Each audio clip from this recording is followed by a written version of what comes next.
चांगयान बेहोश इनबाओ को उठाकर रूम में ले आता है। उसके नब्ज को चेक करने से पता चलता है कि उसकी नस तो पहले से ही बंद हो गई है। यह सुनकर हानियो तो यकीन ही नहीं कर पाता कि उसकी इनबाओ की धड़कनें रुक गई है, इसलिए उसे उठाकर घर ले जाने लगता है ताकि घर जाकर उसका अच्छे से इलाज हो सके। सू उसे रोकने लगती है कि ऐसा मत करो, फिर भी वो नहीं सुनता। तो चांगयान आकर उससे इनबाओ को लेकर फिर से ऊपर रूम में सुला देता है। उन सबको उसके पापा और अंकल भी देख लेते हैं और उनके पीछे पीछे ऊपर आ जाते हैं। उस हमले की वजह से यूरोंग भी बुरी तरह घायल हो गया था। सू सिस्टर उससे पूछती है कि आप इतनी ज़्यादा घायल कैसे हो गए, आपकी स्पिरिचुअल पावर तो बहुत ज़्यादा थी। वो बताता है इनबाओ के स्पिरिचुअल पावर के साथ मेरी स्पिरिचुअल पावर मैच नहीं हो पाई। सू सिस्टर कहती है इनबाओ के स्पिरिचुअल रूट को तो बचपन में ही निकाल दिया गया था, फिर भी उसके अंदर इतनी स्पिरिचुअल पावर कैसे आई। उसका तो हार्ट ब्रोकन हो गया है, अब वो बिल्कुल भी नहीं बच पाएगी। ये सुनकर योरंग भी हैरान था। इनबाओ के पापा चांगयान से जाकर पूछते हैं कि क्या इनबाओ का कोई भी इलाज नहीं है, क्या वो अभी बिल्कुल भी ठीक नहीं हो सकती। तो चांगयान नहीं कहता है। ये सुनकर उसके पापा दुखी होकर सोचने लगते हैं कि अब मैं क्या करूं, अपनी बेटी को कैसे बचाऊं। ऐसा कोई तो तरीका होगा जिसके जरिए से मैं उसे बचा सकूं।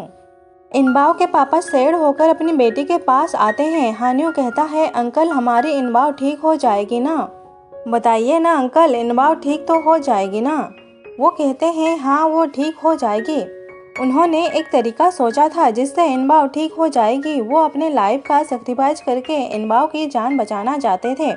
सब उन्हें ऐसा करने से मना करने लगते हैं, बट उन्होंने तो ठान लिया था और उन सबको डांट कर बाहर भेज देता है। हानियो अपने आप को कोस रहा था, अगर मैंने इनबाओ का अच्छे से ख्याल रखा होता तो आज ये सब नहीं हुआ होता। मैं बिल्कुल यूजलेस हूँ, मैं इनबाओ को प्रोटेक्ट नहीं कर पाया और ना ही अंकल को प्रोटेक्ट कर पाया। ये सब देखकर चांगयान अपने आखिरी बचे सोल को बाहर निकलता है तो फॉक्स उसे ऐसा करने से मना करने लगता है। ये चांगयान पावर का लास्ट बचा सोल है, ये आपके लिए बहुत ज़्यादा इम्पोर्टेंट है, आप प्लीज़ ऐसा मत कीजिए। चांगयान उसकी बात नहीं सुनता और रूम के अंदर जाता है जहाँ पर इनबाओ के पापा उसे अपना पावर ट्रांसफ़र कर रहे थे, तो उन्हें स्टेचू बना देता है। फिर इनबाओ के पास जाकर उसे अपने आखिरी बचे सोल का टुकड़ा पकड़ा देता है। ये सोल उसे 1 महीने तक जिंदा रख सकता था। वो इनबाओ से कहता है कि इसे अपने पास ही रखना, अपने से कभी अलग मत करना, ये तुम्हारे पेन को कम कर देगा। मुझे एक तरीका पता है जिससे तुम ठीक हो जाओगे, तुम बस मेरे आने का इंतजार करना। और वहाँ से चला जाता है।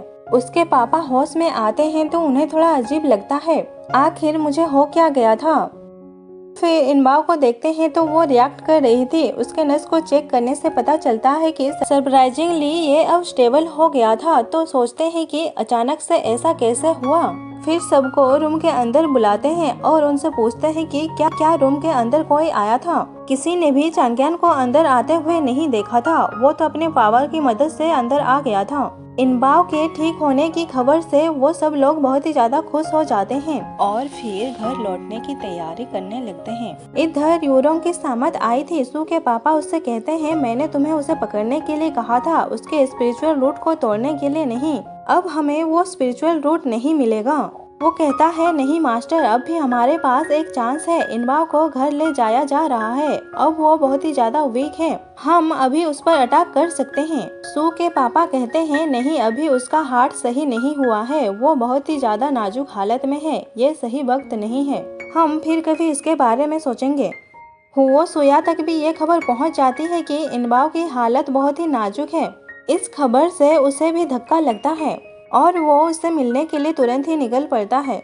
आके इनबाओ को होश आ जाता है। वो अपने आप को अपने रूम में देखकर हैरान हो रही थी, तो हानियो उसे बताता है कि हादसे के बाद से तुम 7 दिनों और 7 रातों तक सोई हुई थी, अभी जाकर जागी हो। इधर सू अपने बहन से कहती है कि जिसने हमें किडनैप किया था वो मुझे थोड़ा जाना पहचाना सा लगा, उसने अपना चेहरा ढका हुआ था, इसलिए मैं सही से नहीं देख पाई। सू सिस्टर तो जानती है कि वो उन्हीं का ही आदमी यूरोंग था, इसलिए उसकी बातों को घुमा देती है। सू सिस्टर को संदेशा आता है तो सू एक्साइटेड होकर पूछती है कि पापा ने क्या कहा, क्या वो मेरे बारे में पूछ रहे थे। वो कहती है हाँ वो तुम्हें याद कर रहे थे, तुम्हें वापस बुला रहे थे, तुम्हें वहाँ जाना होगा। तो सू सैड होकर कहती है कि अभी तो इनबाओ होश में भी नहीं आई है और मैं अभी ही चली जाऊँ तो ये तो अच्छा नहीं होगा ना। और वैसे भी हानियों ने मेरी जान बचाई है, अगर मैं उसकी हेल्प ना कर पाऊँ तो ये तो कितनी बुरी बात होगी ना। सू सिस्टर तो समझ रही थी कि आखिर बात क्या है। वो हानियों के साथ और भी ज्यादा टाइम बिताना चाहती थी, इसलिए यहाँ पर बहाना देकर रुक रही थी। इनबाओ अपने पास चांग्यान के लॉकेट को देखकर सोचती है कि ये चांग्यान का इतना प्रीशियस थिंग्स मेरे पास कैसे है, और हानियों से पूछती है कि चांग्यान कहाँ पर है। जब से मुझे होश आया है वो मुझसे मिलने एक बार भी नहीं आया। हानियों बताता है चांग्यान तो गायब हो गया है, जब से तुम बेहोश हुई हो वो तब से ही नहीं दिखा। हो सकता है कि वो शायद अपने घर चला गया होगा। ये सुनकर इनबाओ सैड हो जाती है। उसके पापा आकर उसे चेक करते हैं और उससे बहुत ही प्यार से बात करते हैं। उन दोनों के लिए तो ये शॉकिंग था। हानियों कहता है इस बार अंकल बहुत सॉफ्ट हो गए हैं, ना तो उन्होंने हमें डांटा और ना ही पनिश किया। बट इनबाओ तो समझ रही थी कि उसके पास ज़्यादा टाइम नहीं बचा है, इसलिए उसके पापा उसके साथ ऐसा बिहेव कर रहे हैं। इनबाओ के पापा इनबाओ को लेकर बहुत ही ज़्यादा परेशान थे, इसलिए अपने पुराने घर जाकर उन खुशहाल मोमेंट को याद करते हैं जब वो लोग साथ में बहुत ही ज़्यादा खुश रहा करते थे। अंकल आकर बताते हैं कि मैंने सारे क्लान्स में बात कर ली है, अब हमें इनबाओ के लिए पर्पल स्कल फ्लावर मिल जाएगा। उसके पापा चिंतित थे कि इनबाओ के पास बहुत कम टाइम बचा है, कहीं वो फ्लावर मिलने से पहले ही उसे कुछ हो न जाए। इधर चांग्यान वालियन बैरियर के अंदर जाना चाहता था ताकि वहां से इनबाओ का क्योर ला सके।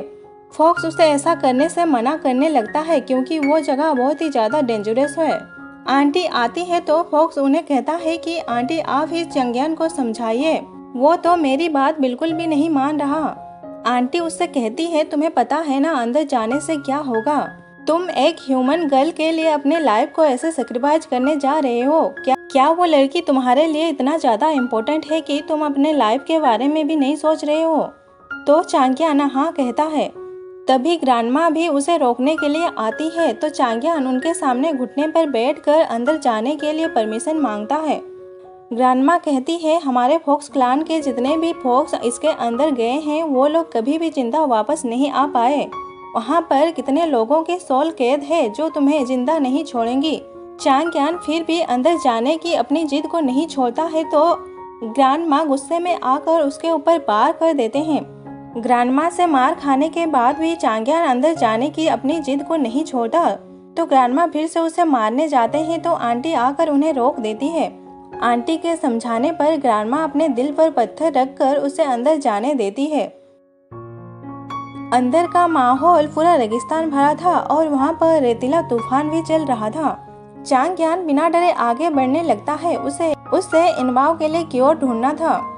इधर इनबाओ को मास्टर पढ़ा रहे थे, बट उसका ध्यान पढ़ाई में कम और झपकी लेने में ज्यादा था। वो तो अपने मास्टर के जगह पर चांग्यान को ही इमेजिन कर रही थी। और इसी के साथ ही हमारा ये एपिसोड यहीं पर एंड होता है। Thanks for watching, stay connected, bye bye.